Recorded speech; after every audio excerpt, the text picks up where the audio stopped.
আসসালামু আলাইকুম। আশা করি আপনারা সকলে অনেক অনেক ভালো আছেন। তো ইনশাল্লাহ নতুন একটা ভিডিও নিয়ে আসলাম।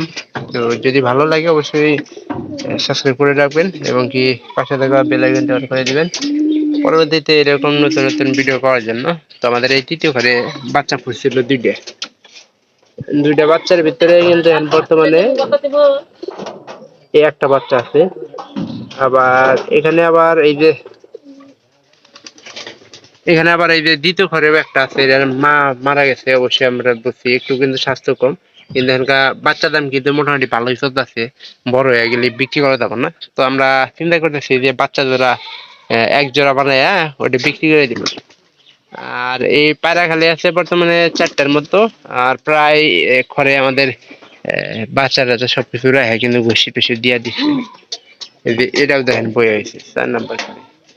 এই যে একটা, আর এই যে নিচে এই পাড়িটা ছিল, এটা তো মনে হয় বাচ্চা বাদ দেওয়ার কথা। এর আগে একটা করছিল, কিন্তু এরা খুব মনে করেন যে ঘষি নষ্ট করছে।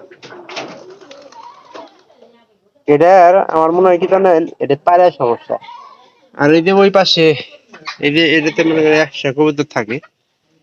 এই যে এই পাশে কিন্তু মনে করেন যে সবকিছু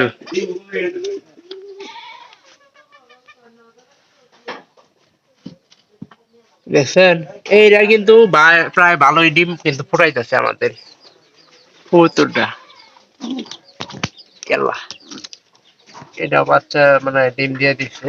আর এই পাশের এই যে কবুতরটা, ইনশাল্লাহ এটার বাচ্চা মনে করেন যে প্রায় সময় আমরা ভালো পেয়ে থাকি। যেটা ভালো পেয়ে থাকি ওটা ভালো, যেটা খারাপ হয় ওটা খারাপই করলাম। কারণ মনে করেন যে এখানকার দেশিদের আমাদের কিন্তু খাবার বর্তমানে লাগতেছে না। কয়েকদিন আগে খাবারের খুব অভাব ছিল, আপনারা অবশ্যই দেখছেন। তো অবশ্যই ভিডিওটি ভালো লাগবে, আর যদি ভালো লাগে চ্যানেলটিকে সাবস্ক্রাইব করে দেওয়ার চেষ্টা করবেন। আর এইরকম কবুতরের ভিডিওগুলো পাওয়ার জন্য অবশ্যই অবজ্ঞা করবেন।